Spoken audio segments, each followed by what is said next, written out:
When exercising, the most effective way to increase both our muscle mass and our strength over time is to increase the weight that we're lifting. Now, there are a few ways that we can do this. Today I'm going to be teaching you one of the best ways to do it as a beginner. As a beginner, you should be able to increase the weight you're lifting on each exercise from workout to workout.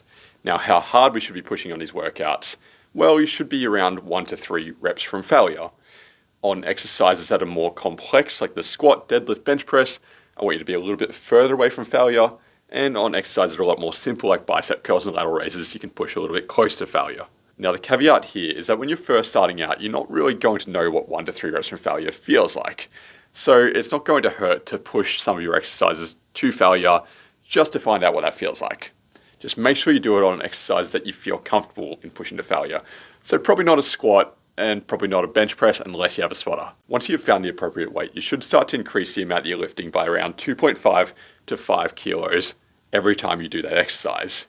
Now, for exercises like the 45-degree leg press or the deadlift where you're already lifting a much higher weight, these are going to be the ones that you'll have around that 5 kilo weight increment.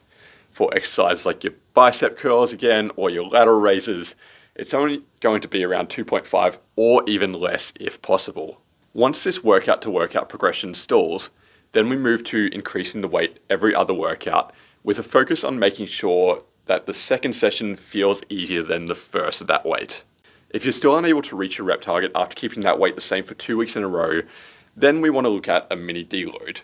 To do this, all we do is drop the weight by 10% for 1 week and then bring it right back to normal the week after that, in hopes that you're now able to achieve your rep targets.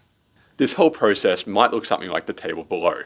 If your progression starts to stall on multiple exercises and using the strategy that I said before no longer works for you, then you may now be moving into the intermediate level of training and should adjust your workouts accordingly.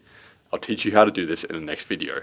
Before you move into this next phase of training though, you should first ensure that you're getting at least 8 hours of sleep, eating at a slight calorie surplus, eat enough protein, and make sure that you're not highly stressed. All of these factors have a very large impact on your ability to progress and should be addressed before making any major changes in your workouts.